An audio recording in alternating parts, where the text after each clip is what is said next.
Dr. Phil, this is my book. It was published in 2002. I still have the rights to it. I believe it missed the literary radar. It's called Cat Tells the Real Pussy. The reason I went with that, the first time I heard the word pussy when I was a kid, it had something to do with cats, not a derogatory name for women. Cats, to me, are very interesting. In fact, Cat Tells the Real Pussy is a journey that seems by chance, but I've come to realize that there is nothing by chance. I would introduce you to one of the cats, a short excerpt called Cool Cat, and this cat really was cool, female. Cool Cat, that's what I call this very sophisticated, self-assured lady. Very cool was this cat. Yeah, Cool Cat was a lady, a classy, sassy, confident, midnight black beauty. Her hair was silky smooth, shiny, and so black. She was a black beauty, and she knew it. Just a matter of fact, not bragging. It was as if through her intelligence and knowing of this, they gave her an insight into her spirit and purpose in life. Cool Cat knew who she was, a cool customer. A real cool cat, an authority figure of equal priorities to life, just the way God designed it. God is not a respecter of persons. God is about order, not rank and file, have and have not, and whether man or woman is superior. Cool Cat knew better. She was into the natural laws. Cool Cat lived by the natural laws of God. She instinctively knew them. She had a special character and loved everyone equally. And Cool Cat was born with this intuition. Yeah, Cool Cat was a lot like my mother. If Cool Cat could have been a human, she would have been the fifth element, the missing link, the perfect woman. That's a revelation right there. The universal problem that there are very few perfect women, which was to start motherhood, the fall from grace. And that left men needing to drink or take the fifth and then freak out in Central Park. But Cool Cat, like my mother, was the fifth element.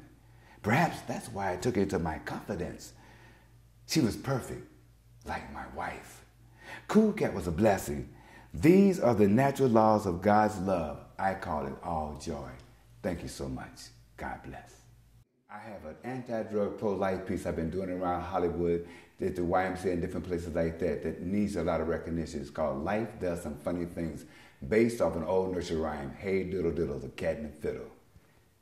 Hey, diddle diddle, the cool cat, got a fiddle. So he's just fiddle-faddling around, begging for money, pennies, nickels, dimes, quarters, anything, spare change.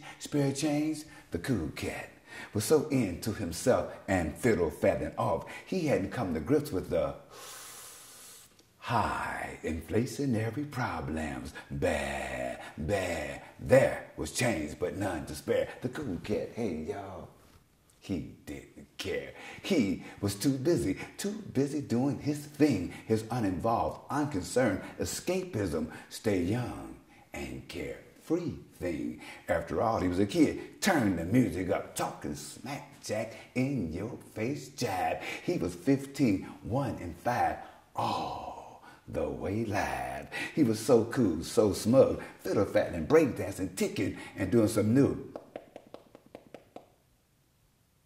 hallucinogenic drugs with a hey diddle diddle. The cool cat kept on with his drugs and his smoking fiddle until one day he thought he saw a chain of this swoon and do the freak out with a nasty, dirty, greasy gag me with a castor oil spoon. This, give or take, was about mid-afternoon.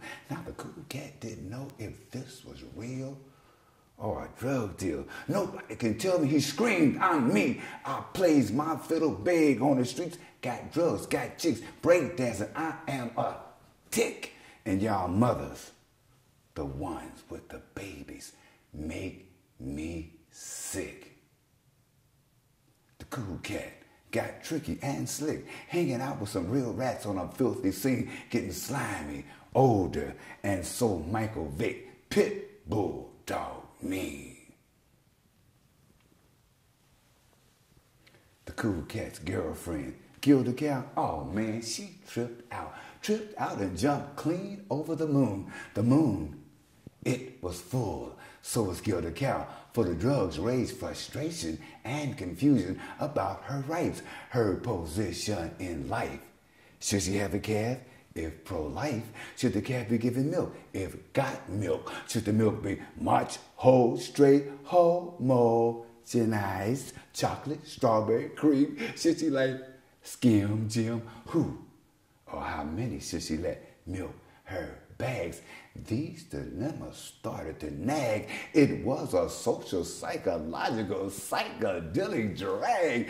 Gilda's head hurt like she'd been hit in the head with a baseball bat. That's when and why she started doing light drugs with the cool cat. He always kept some stuff up in his hat. That darn cat.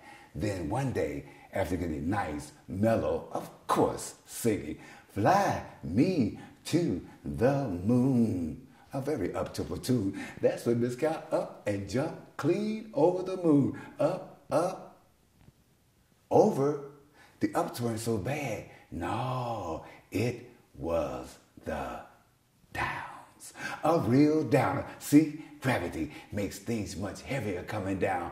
Bummer, Miss Cow came down, crash, bam, splash, milk everywhere. Nobody could salvage it in the milk. You know what I mean? Couldn't use, keep, save any of the milk because the drug chemicals had taken the milk out of its natural state. The cow splattered all over the place, done tore up her pretty cosmetic face. Some little boy was laughing. Look at the cow, look at the cow. He thought this crash, bounce, splash was all a sport. Since drugs had become such an everyday occurrence, no one seemed to take them serious. Why should he? After all, everybody did them, didn't they? It sure looked like that to him. So what the hey diddle diddle? Now the little boy had a fiddle. The little boy felt remorse for the cow. Way deep down inside, even blue. But for some reason, those sorrows are the blues, like they just wouldn't come through. Besides, he was into sniff, sniff, airplane glue, and he was just 4 times 2. Hey, diddle, diddle. This is a stone drug riddle. Peace, love, save the children, and save the world. I'm so pro-life, pro-marriage, pro-humanities. But when you see a person, your wife and friend, you've been married with 41 years, going through this Alzheimer's, unlike anything I've ever faced in my life. I did boxing, I did football, done a lot of things. I've dealt with civil rights and everything from Martin Luther King to Malcolm X, gangs and everything, but nothing has ever hit me as personally as seeing a person fade right before your eyes. And my wife has to deal with a lot of things in life. Autism, smidget, she's an epileptic, and she married me, the black and white issue, which we're just 2 human beings, but it didn't sit so well with her family, who are not bad people, it just didn't sit well. We've gone through a lot of things, and this Alzheimer's is a trip. But in it, it's a teaching tool. I've learned some things about myself, about my wife, just about being a human being, caring for another person who really can't find themselves or really are losing themselves. But some darling things have come out. It's such a story that I would like to share. I mean, just like this. I tried to get my wife to see The Rise of the Planet of the Apes. And my wife has never been a defiant person, but with this Alzheimer, all of a sudden, she was in my face. I don't want to see no apes. I said, what? I don't want to see no apes. You like apes? You go see the apes. So I went to see The Rise of the Planet of the Apes, and wouldn't it be 10 minutes into the movie, Alzheimer comes up. The movie's about Alzheimer's. Well, I wanted my wife to see this. I begged her and I just kept messing with her until she finally gave in. We went and saw the movie, and coming back home, I'm not going to ask her anything because she's got Alzheimer's. I don't expect her to remember anything. As we're driving back, She says, I see why you like this movie. Why? Because that ape, Caesar, the lead ape, is a lot like you. He's intelligent. He's insightful. And he says things people don't want to hear. Now I'm driving. I'm looking at this. I'm going, And she says, besides, you got them little monkey hands. Many things she said. There's a lot of things she said I would like to share if anybody's interested in hearing my trip with Alzheimer's. I call it Living with Al.